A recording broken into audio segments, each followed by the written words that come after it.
의사하고 환자 사이에 정보 전달이 원활하지 못하는 경우가 많아요. 그래서 그 중간 역할을 해줄 수 있는 코디네이터가 필요하다 싶어가지고 이 코디네이터 과정을 또 한 6년간을 했습니다.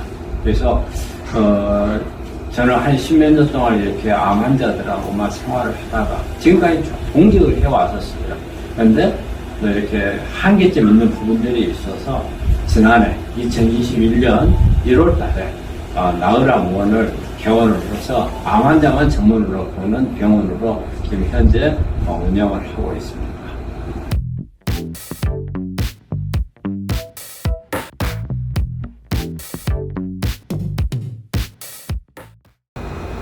우리 암이라고 하는 건 사실은 원인이 어떻게 돼 있는 건지, 그 다음에 치료 방향이 정말 정확하게 어떻게 치료가 돼야 하는데는 이런 정설이 잘 없는 게 암이에요. 그래서 암이 힘들고, 그래서 암이라고 하는 것은 저는 항상 우리 환자들한테 이런 이야기를 해요. 이게 소총 한 방으로 맞춰서 잡을 수 있는 암은 없다.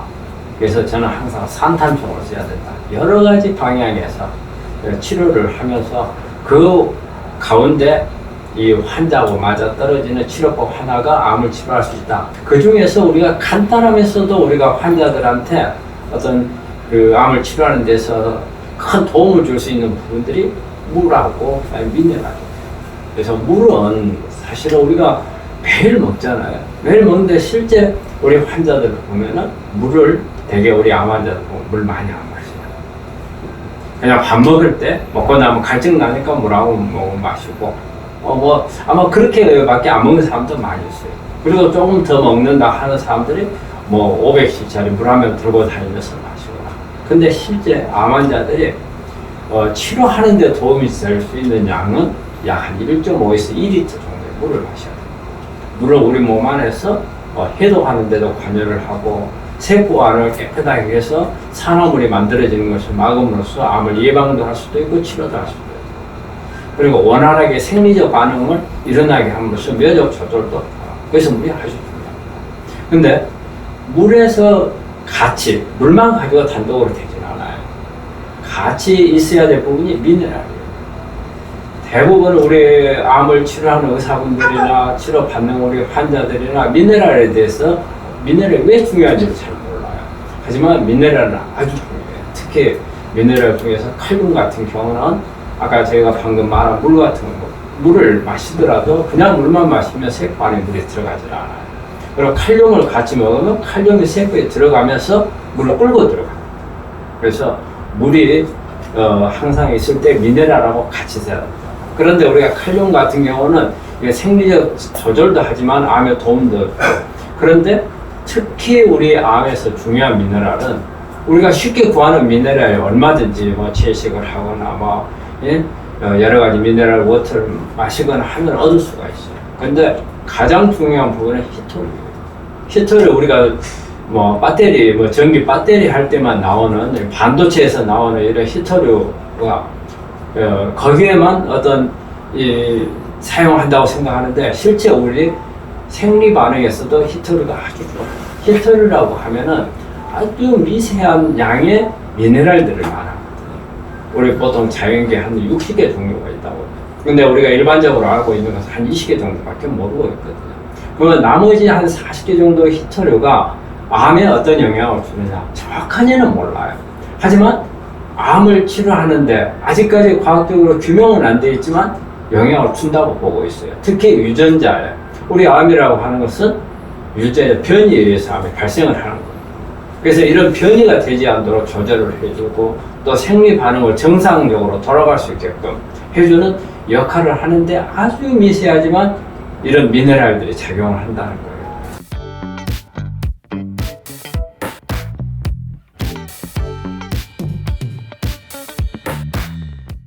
미네랄들이 있는 저는 그 제품이라든지 자연 어떤 미네랄 워터라든지 식품이라 이런 것을 많이 찾는데 제가 노력을 했어요. 그 중에 하나가 풀비산. 우리가 풀비산이라고 하면 일반적으로는 잘 몰라요. 최근에 보니까 뭐 풀비산, 뭐 탈모 치료제 같은 거 나오고 하는데 아마 환자들도 잘 모르고 의사들도 잘 몰라요. 하지만 그 풀비산에 대해서 아는 분들은 풀비산이 엄청 중요하다는 것을 강조를 해요. 그래서 원래 풀비산이 이렇게 상품명으로 나와 있는 거 보면 실라짓이라고 해가지고 많이 나와 있어요. 근데 이게 되게 실라짓이란 용어 자체가 이 기적의 물이라는 뜻이에요. 인도에서 인도에 있는 히말라야 산맥에서 흘러나오는 물들을 추출해가지고 그 물을 마신 분들이 암이 많이 좋아졌단 말이에요. 그래서 그러면 이 속에 어떤 성분이 들어있느냐 보니까 이게 풀비산이 들어있는 거예요.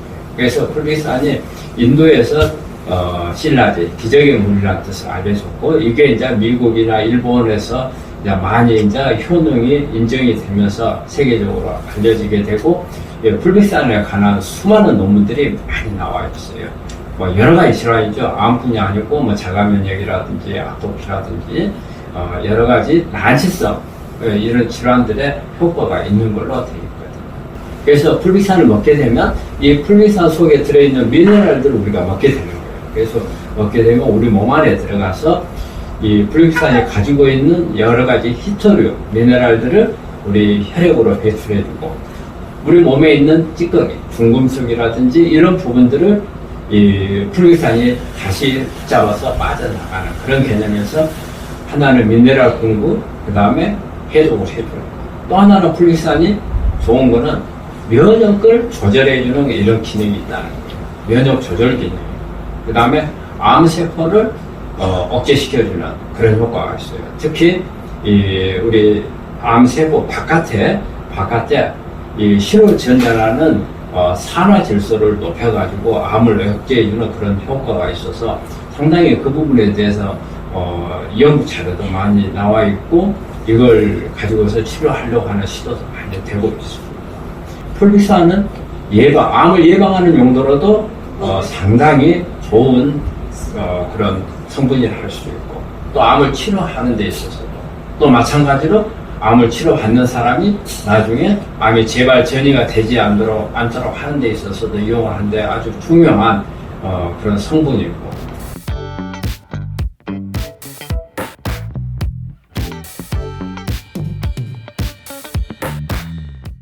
풀비산을 사용하고 난 후에 환자들에 대한 변화를 관찰하고 있는데 상당히 긍정적인 반응들이 많이 있었어요. 재발 전이 된 환자들이, 항암도 뭐 포기했던 환자들, 그리고 이제 더 이상 할 게 없다고 해서 와 있는 환자들한테도 이런 치료를 해서 전이가 되는 부분이 줄어들고, 또뭐 하직 부종이 엄청 심했는데 하직 부종이 가라앉고 하는 그런 효과를 봤는데, 그런데 상당히 치료하는데 일조를 했다고 생각을 해요. 그래서 저는 지금 풀비산을 직접적으로 우리 환자들한테 적용을 잘 하고 있습니다.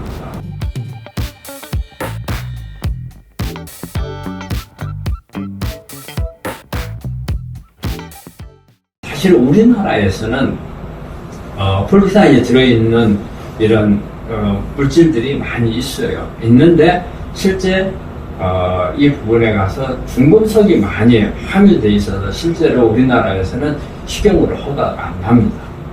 그래서 우리가 풀비산 제품들을 대개 외국에서 이렇게 직구를 이용을 해서 구입을 해서 사용을 하고 있는데, 여기에 대개는 보면 합성품들이 많아요. 제가 말하는 것은 천연을 말하는 거예요. 합성품들은 제가 말한 효과를 그렇게 다 내지는 것 같아요. 그래서 저는 지금까지도 쭉 제가 유튜브를 통해서라든지 이 풀비산에 대해서 강조를 많이 했거든요. 근데 참 안타까웠던 부분이 국내에 있는 풀비산이 식용으로서 어렵다는 거였어요. 그런데 이번에 음료로서 나와 있는 것은 그것도 천연으로 지하 800m에서 이렇게 끌어올려진 물에서 천연으로 되어 있고, 그 다음에 여기는 중금속이 없고, 그래서 음용할 수 있는 허가가 나 있는 이런 부분에 대해서 정말 고무적인 거고, 앞으로 이 방송을 보는 분들은 풀비산을 내 건강을 위해서, 암을 예방하기 위해서도 그렇고, 혹시 암이 있으신 분들은 치료하는 면에서도 그렇고, 상당히 도움이 되리라고 생각을 해서 저는 적극적으로 권유한다고 생각합니다.